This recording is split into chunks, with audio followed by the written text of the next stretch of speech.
So my name is Johnathan Lerma. I've been a PA for going on 4 years now, so it's been definitely an interesting experience, a lot of fun. It's nice finally being able to make money too after going to school for so long. After PA school, I met my wife, and now I have a 3-year-old daughter and a 1-year-old daughter. And now just kind of, doing my thing. So it's been going really well, and being a PA has been a big part of that, and helps with a lot of getting rid of the financial stress on things, even though work sometimes is a little bit stressful. I mean, it's kind of the name of the game, but I definitely enjoy it.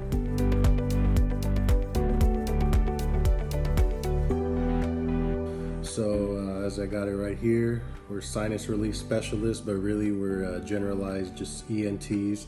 So we do everything from cochlear implants, sinus surgery, neck masses, basically anything from here on up, which was a nice selling point for me.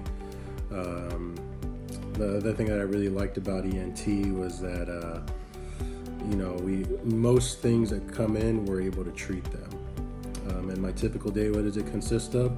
At the beginning, I used to go to the operating room a little bit more, but nowadays, now that I'm more established, most ENT surgeries are one-person jobs, so Dr. Glatz is really the only necessity at that point.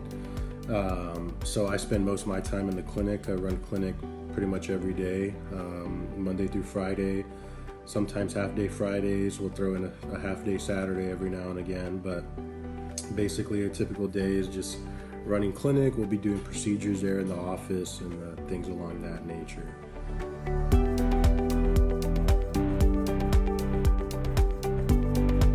The most interesting cases for me are always the foreign bodies. I mean, people stick, kids especially, but even adults, it's things that they swallow, things that they stick in their nose, things that are in their ears. We've had a lady that came in. She said that she was taking her handful of pills in the morning and had accidentally grabbed her earring, and she literally just threw it back without looking and ended up swallowing one of her, like a full-size dangling earring. So that was fun getting it out. Second to that, we see a bunch of foreign bodies in the nose. Usually that's kids. We've gotten Lego wheels in there.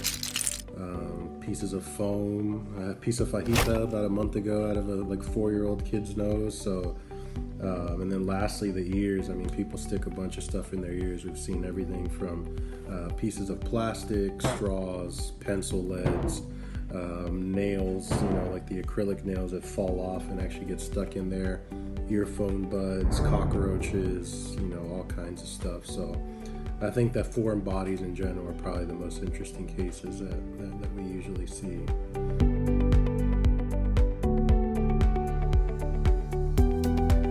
The first thing that I actually purchased, I remember I was living in like a small 1-bedroom apartment at the time with my girlfriend, now wife, and we had this very firm and super uncomfortable mattress that we slept on that I brought from my house.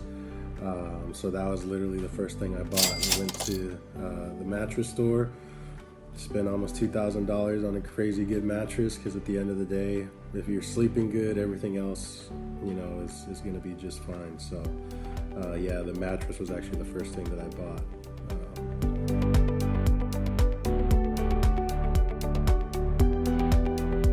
Kind of like I said earlier, most things that come into the clinic outside of a couple things like tinnitus and Meniere's disease, stuff like that, to name a few, but most have an actual treatment.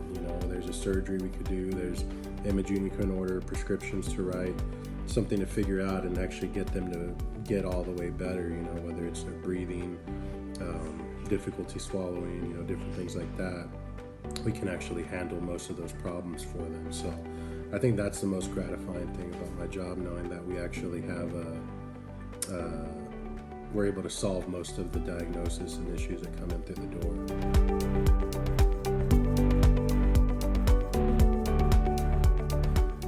The advice that I would give a student now is just to enjoy it. I know that it seems like you want to get out of there and start working as soon as possible, but once the grind starts, it starts, and yes, it's nice making money, and you're able to kind of move forward with your life and get out of that student role, but you're gonna look back and realize like those were some of the best times, when you're with your classmates or just studying and going through all those tests, and then being able to just kind of reflect and look back on all that. So I'll just say enjoy PA school right now while it still lasts. I know you're probably excited to get over and out of it, so was I, but that would be my current advice. And then other than that, another piece of advice I would say is just know your worth. Like, it's important to be a part of the system and make sure that everything's running well, but a lot of PA doctor relationships are really important. So there's certain situations where you can just join into like a hospital system or a clinic, mainstream system where you're just kind of a cog in the wheel.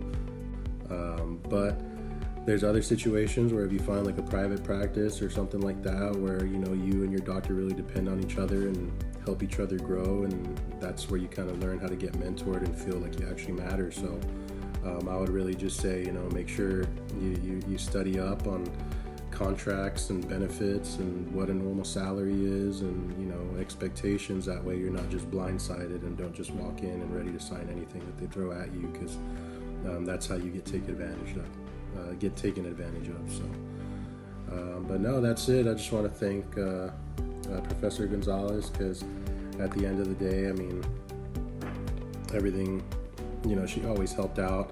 She was always a nice, friendly face that we could talk to, and somebody that was just easygoing and helped even with things as simple as this, being able to actually see people on the other side of it and being over and done out of school. Just know the light at the end of the tunnel's there, and it's going to get there sooner than you know it. Okay? But I wish y'all the best of luck, and if there's anything y'all ever need, I'm happy to answer any questions or help out in any way I can.